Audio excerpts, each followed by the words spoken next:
Guys, what is going on? We are live. Welcome to youtube.com/DanielGuys412. Back up here for another video. And in today's video, I'm going to be doing my Extreme Rules 2019 preview and predictions video. As you all know, Extreme Rules will be airing live on the WWE Network tomorrow, July 14th, 2019, from the Wells Fargo Center in Philadelphia, PA. So without further ado, let's dive right in to my Extreme Rules preview and predictions video. And if you just so happen to be watching for the first time, thank you for checking out this live video here on youtube.com/DanielGuys412. If you like what you see, be sure to click my like and subscribe button as we continue to grow to 500 subs. Slowly making my way there. Couldn't do it without your guys' support. So yeah, like I said, thank you all for tuning in. And without further ado, let's get right into Extreme Rules. So we have a total, just want to make sure I get this right here, a total of, looking at the card, 1, 2, 3, 4, 5, 6, 7, 8, 9, 10 matches.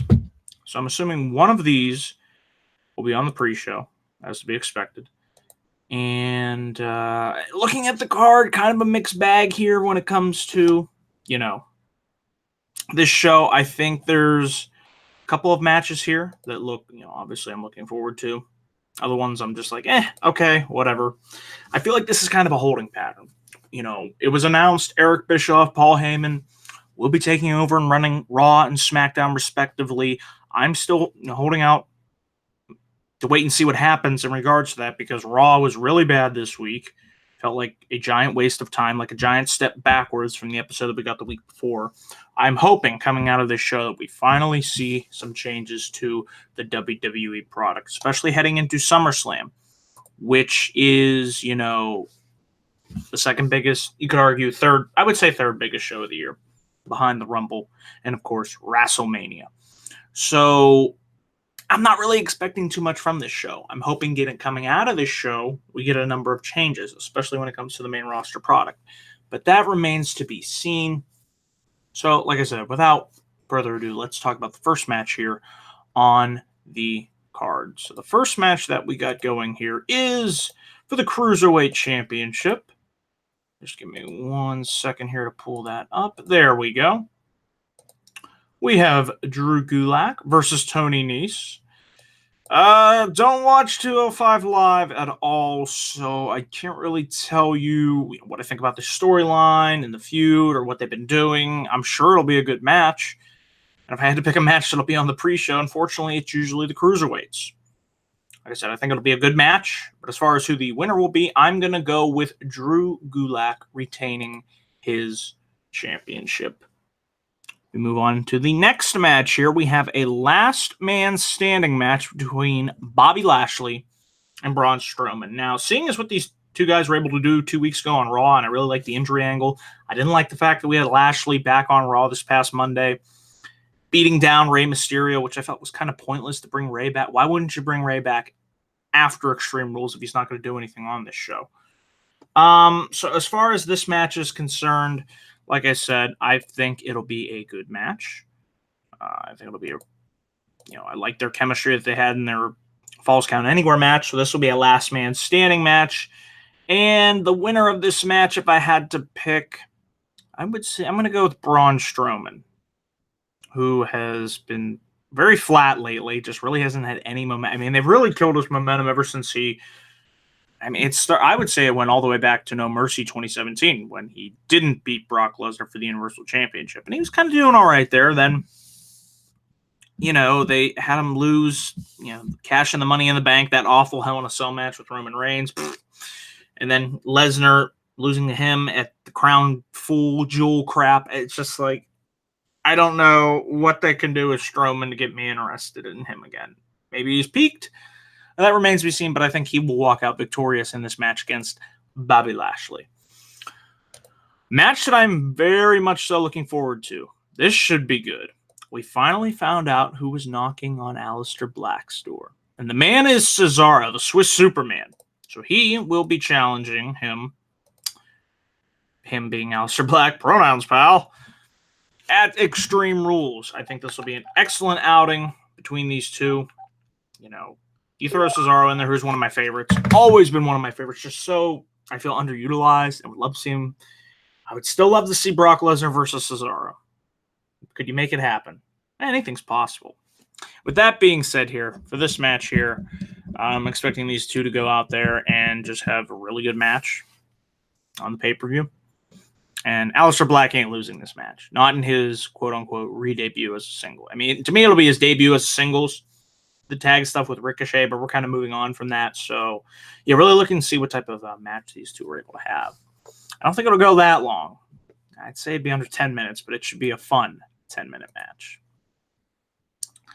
Next year, we have the SmackDown Tag Team Championships on the line. This should be good. I like the match that Daniel Bryan and Erick Rowan had versus Heavy Machinery at Stomping Grounds a month ago. So I think you throw in the New Day. You got Big E and Xavier in there.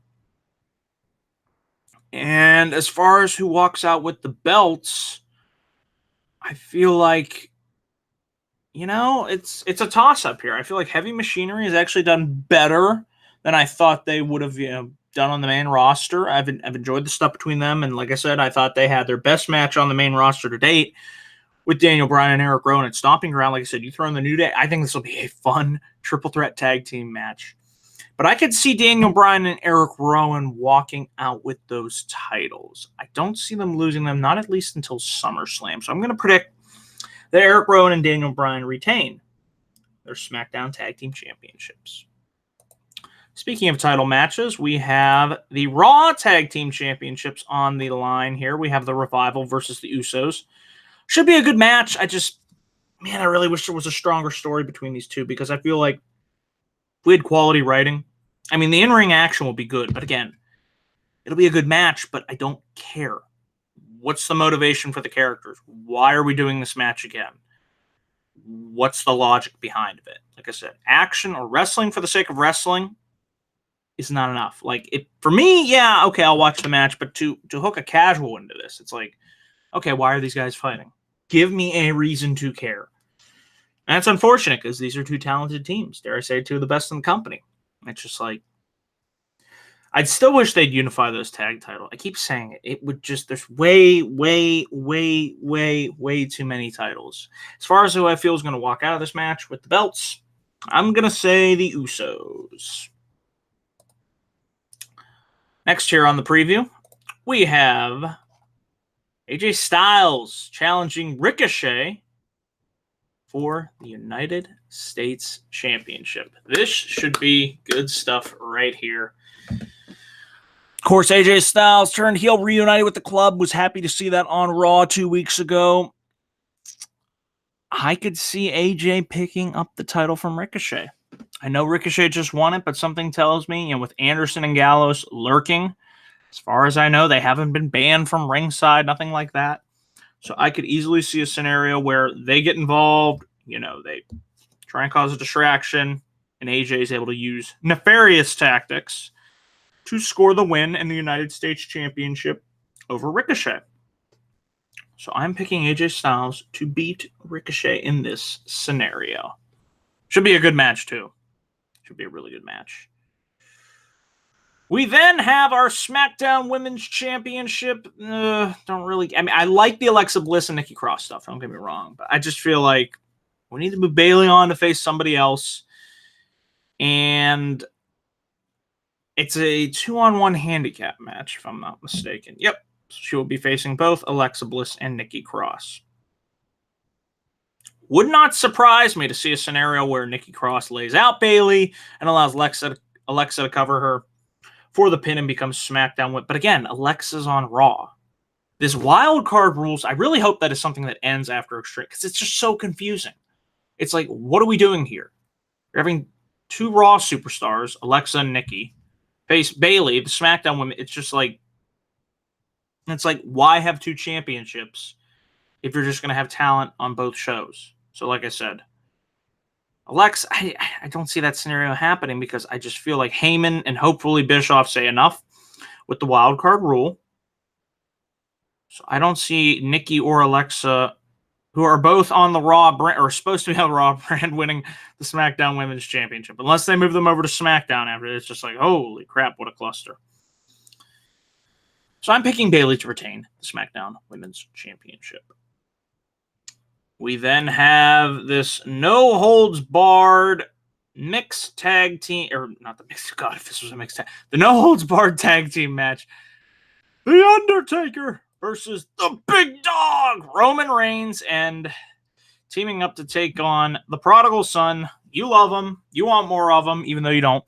Shane McMahon and Drew McIntyre.